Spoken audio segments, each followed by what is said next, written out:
So, you didn't make the stage playoffs. Maybe you just got unlucky. Maybe you're just bad. Maybe you're telling yourself you're unlucky to hide the fact that you're bad. In any case, there are 12 teams who were forced to watch from the sidelines as everyone else fought for glory last week. Who's getting into the stage playoffs next time, and who should be throwing in the towel right now? Let's take a look. Defeat. Well, if you had told me that the Chengdu Hunters were going to be the most popular team in the entire league going into Stage 2, I would have laughed in your face. Sure, their panda logo is cute, but their roster has very little recognizability except for a few players who are on the Chinese World Cup team. Plus, 2 of their players were having trouble acquiring their visas to come to the US. Chichirin, who most assumed would be their starting main tank, and Yang Xiaolong, a highly anticipated DPS player. This seemed like a recipe for disaster, but the Hunters were able to carve out their identity very quickly. They were the team that didn't play goats. You see, their other main tank was Meng. He was notorious in China for his wrecking ball play and also his complete lack of a good Winston. So the Hunters adapted, and what came out of it was a highly chaotic playstyle that highlighted the individual talents of this team. DPS players like Bacon Jack and Jinmu were able to pop off because of this. Yveltal had a lot of success in his debut stage, and of course, Among himself has already become a larger-than-life meme in the Overwatch League as the resident Giga Chad. I never thought I'd say that sentence. The Hunters became the first team with a majority of Chinese players to win a game, and they were even one of the few teams to take the Stage 1 champion Titans to the edge. Here's the thing though. The Hunters were never able to win a game this stage that didn't go to map 5, and when they lost, they tended to lose hard. This has resulted in a -8 map differential despite going 3 and 4 in the stage. However, with the meta in the uncertain state it is right now, and one of the easiest schedules in Stage 2, playoffs aren't an unreasonable expectation for the Hunters. Defeat. Wow, that was painful. I can't believe you were literally 1 map away from the playoffs and you just let the Uprising reverse sweep to steal it from you at the last second. You had it. You had it.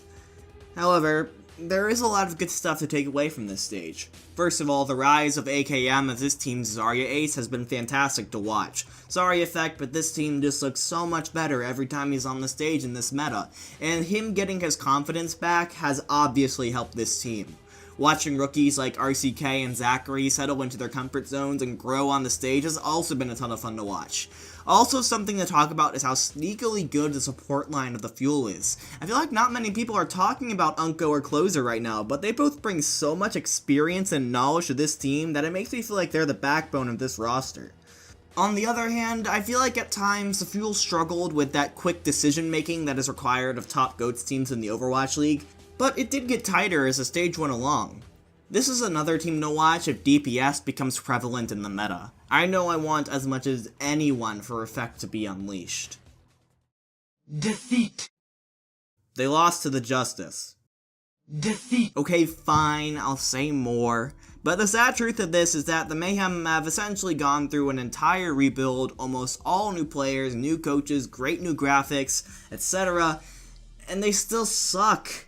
They're still just not good. Look, I personally don't think they have a great Zarya, first of all. If you look at all the teams who are at the top right now, they have a great Zarya, a Zarya ace. And when you think of good Zaryas in this league, you do not think about BQB. You definitely don't think about Saya player. And for all his hype, BQB hasn't been super impressive on the Sombra either. He's been good, but I guess he didn't live up to the expectations that I had of him based on what I heard from the beginning of the season. Also, I don't know what went into the decision for S&T to go into a player-coach situation, but Swan has not looked up to snuff as an Overwatch League main tank. There are a few decent pieces on this team. McGravy had probably the best debut map of any player this season, and has been decent since. The fight between him and Zephyr for off-tank starter is one to watch. I still have a decent amount of faith in the support line of Hagabun and Chris. I mean, I look at this team and it's just filled with players that I've been playing for years, and a lot of them have won championships, like BQB for X6 Gaming and Hagapun with GC Busan. On paper, this should be a pretty decent team, but they're just not. Definitely not in GOATs, at least. And there's any chance to make it to playoffs, the Mayhem need to figure out how to turn it around, and soon. Their schedule next stage is not nearly as forgiving in Stage 1, and they went 1-6 in Stage 1. I'm sorry, Mayhem fans, but I'm finding it tough to stay optimistic. Defeat. Now this is a team with potential in spades. The Charge have handled their mixing of cultures and strides so far, and have been a team on a lot of people's radars. It's very possible that they make the playoffs if they don't play the Titans twice. Something very interesting that the Charge have done is play Eileen on control maps where it seems they really want his Sombra, and then putting Kib for the rest of the game on GOATS comps. Even though you're swapping a Chinese player out for an English player while the other 5 players are Korean, the Charge seem to keep a very good synergy, which make them very unpredictable moving forwards. It seems like the English training that the Metabellum players went through definitely has paid off. Something else I have to talk about is Shu. This guy is crazy. His first pick potential on Zenyatta and his sleep darts on Anar are just monstrous, and it feels like just his presence is enough to make people play more passive. I also feel like Charge suffered a little from the Zarya syndrome, where Happy wasn't super great, and the Charge have consistently failed to keep up Rio when other teams hard focus him. They need to fix it moving forward, but there's a lot of good reason to be optimistic if you're a Charge fan. Defeat. Man, after all the hype we got about the Spark, I gotta admit, I feel pretty underwhelmed so far. And honestly, I just can't take the stage fright excuse anymore. You've been on the stage 7 times at this point. You can't just attribute your losses to jitters. The Spark's attack on the Overwatch League stage has just seemed kinda disjointed. This may have been caused by the revolving door of Gushue and No Smite at main tank to start the season. Main tank is such an essential role and the anchor of many teams that swapping them out is very ill-advised, especially when you're trying to build up synergy on the Overwatch League stage. I'm glad the Spark seem to be sticking with Gushue now, especially since his performance in the Overwatch World Cup has made him recognizable already, not to mention that the Spark just seemed to be more decisive with him on the field. I do have to give a quick shout out to IDK, as his Lucio has been one of the better ones in this league already, though the fact that I genuinely can't remember the flex support player of the Spark off the top of my head concerns me. I think a DPS meta will be great for this team, as it will allow players like Bazzi and Godspeed to really shine. These are 2 great players who I don't think are being utilized very well in this meta. However, until then, the Spark need to figure out how to clean up their GOATS play, because it has left a lot to be desired. For what it's worth, their game day posters have been incredible, and I can't wait to see what else they do as they go up against more teams. Defeat. Listen, I know the Outlaws were potentially 1 game away from the playoffs, but I think their 3-4 record is overrating them. I mean, look at their wins. The Mayhem and Valiant don't have to be explained, and then you have the Spark, and who knows what you get out of the Spark from game to game. In my eyes, this is a bottom 5 team right now. I don't like the Outlaws' GOATs. I really want to. Muma and Spree are great tanks, theoretically. People have been praising Dante's flexibility over the offseason, but man, it just hasn't looked good. The Outlaws don't seem to be sure what to do. One game Spree is in, and the next it's Cool Matt. One game Dante is in, and the next it's Linkser. Just when you're used to seeing Raucus on flex support, there's Bonnie put in literally on accident. How hard is it to mess up your roster sheets like that? I mean, good on the Outlaws for trying new things, but you all had months before the season to try new things. When the season started, you were supposed to have a plan, and I just haven't seen it. On the positive side, Muma has had some true carry moments on main tank. Dante Sombra has proven to be just as lethal as ever. Boink has come out and become a decent Lucio. Spree's been alright, I guess. I think he plays a decent diva now. That's all I can really think of. The Outlaws always seem unorganized on the Overwatch League stage, and swapping players out so much does not seem to be helping. I'm perplexed because on paper, the Outlaws have the talent to succeed, but it obviously hasn't translated. With what is the 2nd highest strength of schedule in Stage 2, it feels like the Outlaws should either change something up quick, or feel lucky if they manage to take 3 wins once again. Defeat. Well, this is just like the Spitfire, isn't it? Going from Season 1 champions to missing out on the playoffs in Stage 1. Like, first of all, I think we can all agree that Birdring is a terrible Zarya, and you should never play Zarya again in the Overwatch League stage. Yeah? We agree? Good, because he sucked. I think the Spitfire mentioning him in favor of Guard was definitely the right decision, and I don't think I'm alone in that, though it came a little too late. While Prophet proved himself to be much better at Zarya, and Guard was perfectly competent Brigitte and Sombra, his impact seemed to decrease more and more as time went on and teams had more time to prepare for him. I think it's also worth mentioning that in a league with tons of great flex supports, Bdosin has kind of slid backwards. Most people thought he rivaled Jonak last season, but right now, he's not even really in the top 5. Also, Gesture's Ryan has been iffy, he's been good at some points, but is straight up fed in others. I feel like a broken record saying this, but I don't think I have to convince anyone when I say the sooner players like Prophet and Birdring can play DPS, the better. If Stage 2 puts the Spitfire in a situation where they can play in their comfort zones, the rest of the league better watch out. Defeat. Now, the LA Gladiators are an interesting case. They're the only 3 and 4 team in this league who also have a positive map differential, which I think says a lot about how good this team really is. You see, to start off the season, the Gladiators looked pretty weak. Roar seemed like he had a lot of big shoes to fill if he wanted to keep up with Fissure. Sureforce Zarya left a lot to be desired, hydration on Brigitte wasn't working too well. But the thing is that the Gladiators were waiting for their newest DPS, Decay, to turn 18.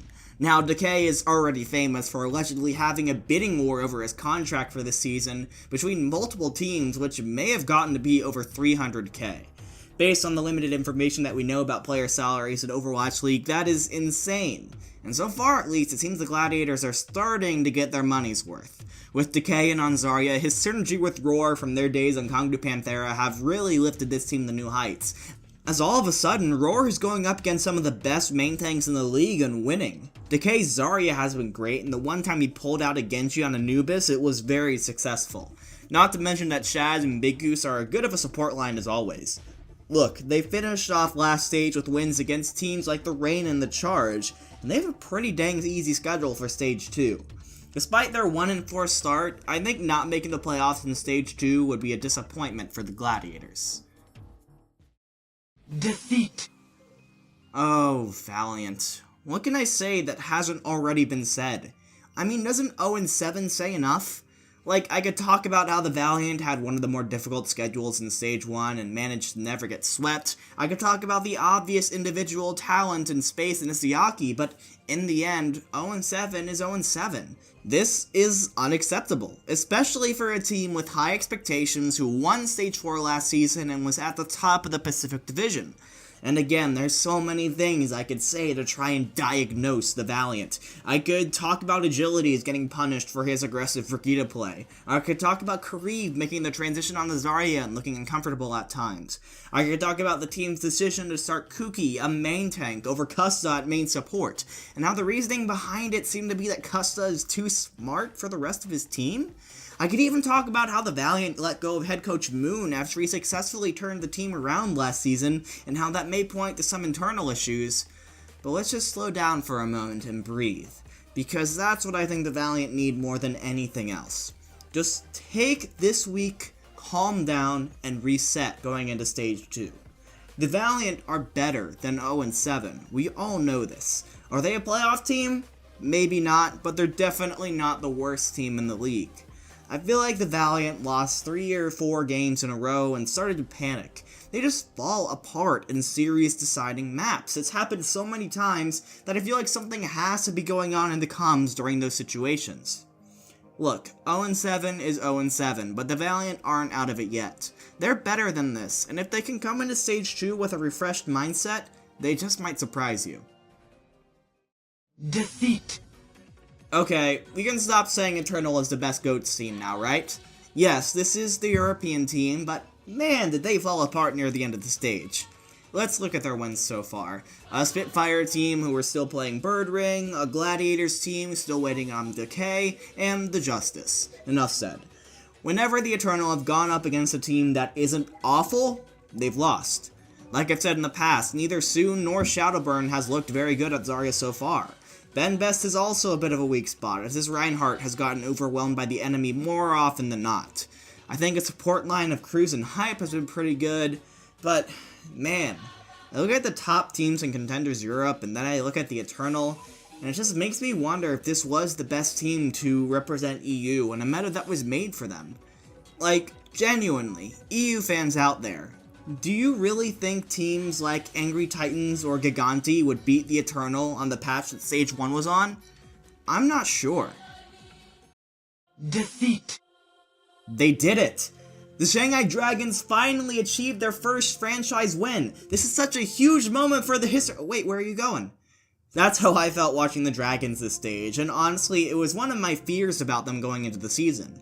A big portion of their fanbase came to them because of their historic losing streak. If they had, like, one win per stage, I guarantee you their fanbase would not be as big. Once they broke it, the community celebrated for a day, and then it felt like no one cared anymore, and they just looked for another underdog to celebrate. It's like the opposite of fair weather fans. But anyways, if we move away from that, the Dragons' graduation into mediocrity can be attributed in a large part to Ding. Every win they got this stage can really be seen to be credited to his Sombra, which I think most would agree is one of the best in the league. I also think their last minute pickup of Gansu was great for the Dragons, and as he integrated into the team, he proved himself time and time again. I want to point out Koma and Luffy as well, who have sneakily become a very good support duo.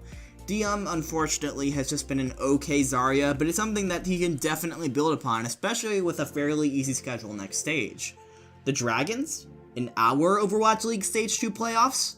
It's more likely than you think. Defeat. Well, with all the parody and surprises in this video, I'm glad we have the Justice here, who we can all say that we were right about.